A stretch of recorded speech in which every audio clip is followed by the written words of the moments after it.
Glory, glory, hallelujah.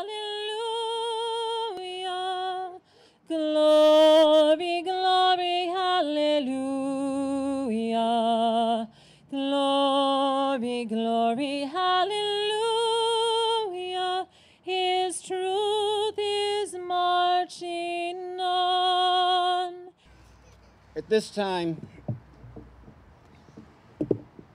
I would like to introduce Gordon O'Brien. I'd like to tell you a little bit about him. Gordon took part in the D-Day invasion in Normandy in 1964.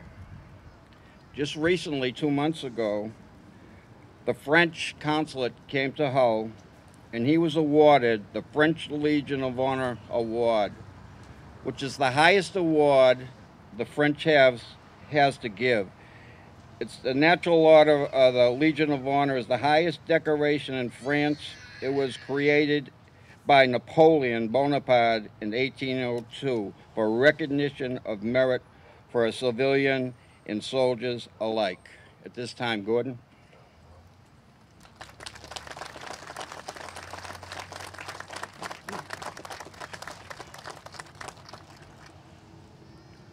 I didn't come here with any prepared speech, so I'll just tell you a short story about how I got this is the medal that John was talking about. I think one of the reasons why I got it.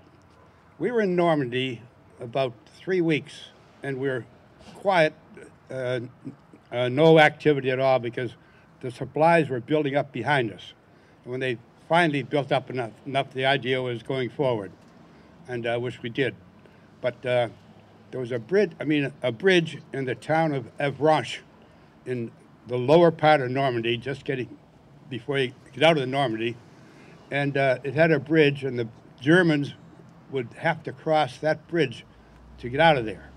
So the idea was they wanted to blow up that bridge, and they didn't have any way to get the explosive to the French resistance to blow up the bridge. They were afraid of dropping by airplane because the Germans were all through there. They'd pick it up themselves.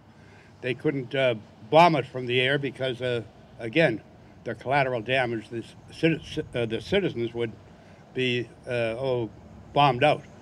So we were sort of at a standstill, waiting to go forward.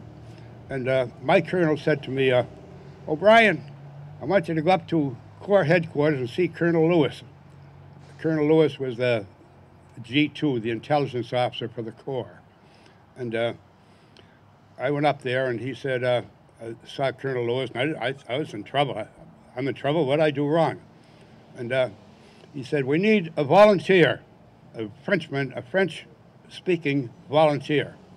Now, I had 7 years of French in school, so I was speaking it like a native. And I said, "Oh, okay, what for?" He said, "We need a volunteer to go through the German lines in civilian clothes to deliver these explosives to the French resistance in Avranches." I said, "Oh, they do, that's fine." Now I didn't know that, the wooden shoes that you see the Dutch people used to be wearing.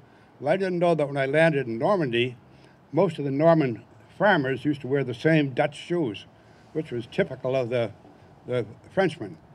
And so they gave me civilian clothes and a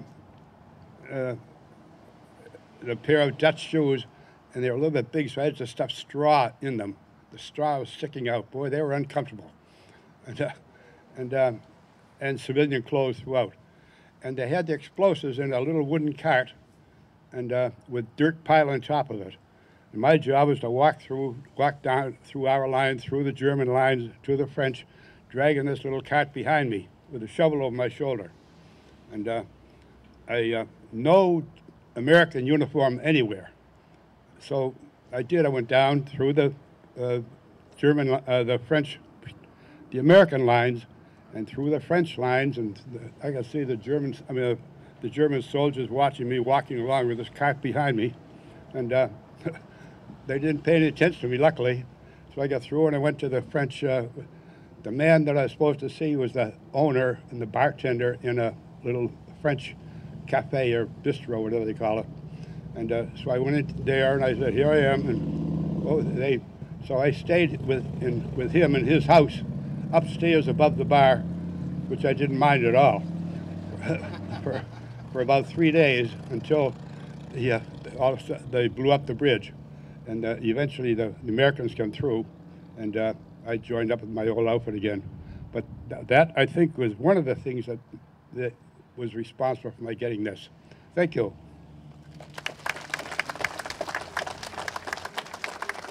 Thank you, Gordon. Oh, say does that star-spangled